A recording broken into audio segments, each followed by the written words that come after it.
Salah satu tempat mustajab untuk berdoa saat berada di kota Madinah adalah Raudhah. Alhamdulillah, jemaah Sindowisata Angkatan 48 berkesempatan untuk melaksanakan sholat sunnah hingga berdoa di dalam Raudhah.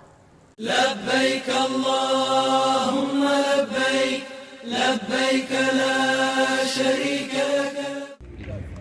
Jamaah umroh Angkatan 48 melaksanakan sholat malam mulai dari sholat tahajud, sholat taubat, dan witir.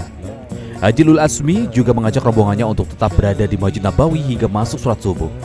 Keutamaan sholat di Masjid Nabawi adalah akan mendapatkan pahala 1000 kali dari sholat di masjid lainnya kecuali Masjidil Haram.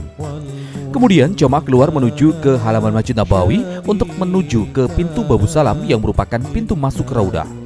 Alhamdulillah, jamaah Sindowisata Angkatan 48 mendapatkan giliran untuk bisa ziarah ke Raudhah. Kali ini suasana di Raudhah lumayan penuh, sehingga jemaah harus ekstra sabar agar bisa masuk ke dalamnya. Raudhah menjadi area yang selalu didatangi umat Islam untuk berdoa dan berziarah ke makam Rasulullah dan para sahabat. Raudhah adalah tempat yang mulia dan istimewa yang biasanya disebut dengan Taman Surga. Disinilah sekitar 1400 tahun yang lalu, Rasulullah SAW beribadah, sholat, menerima wahyu, berdakwah, dan juga tempat sholat para sahabat. Raudhah dalam Masjid Nabawi adalah suatu tempat yang berada di antara mimbar dan makam Nabi Muhammad SAW. Tempat ini selalu digunakan oleh Nabi Muhammad SAW untuk melakukan sholat sampai akhir hayat beliau.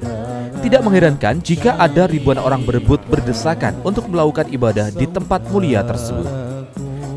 Harus diakui, untuk bisa melakukan ibadah di Raudhah tidak semudah yang dibayangkan, karena umat Islam sedunia harus mengantri untuk merasakan ibadah di Raudhah.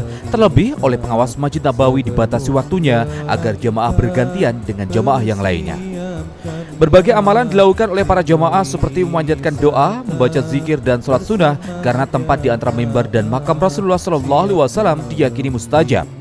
Hingga mereka lupa dengan jatah waktu yang disediakan, dan inilah yang membuat antrian menumpuk. Usai ziarah di Raudhah, jemaah Sindowisata Angkatan 48 kembali diajak Haji Lul Asmi untuk berkeliling di sekitar Masjid Nabawi. Kali ini tujuan mereka ke makam Baqi. Tempat ini tak pernah sepi oleh peziarah. Hanya jemaah laki-laki yang bisa masuk ke area dalam makam Baqi. Sementara untuk jemaah perempuan hanya boleh dari area luar. Baqi merupakan makam sahabat dan sejumlah keluarga Rasulullah. Mereka diantaranya Asad bin Zurarah, Utsman bin Mas'ud, Abdurrahman bin Auf, dan Sa'ad bin Abi Waqqas. Sedangkan dari keluarga Rasulullah diantaranya Aisyah, Fatimah Az-Zahra, Ruqayyah, Zainab, dan Umi Kulsum. Setelah agenda ziarah selesai, jemaah pun kembali ke hotel untuk menikmati sarapan yang telah disediakan. Dari Madinah, tim Sindowisata melaporkan.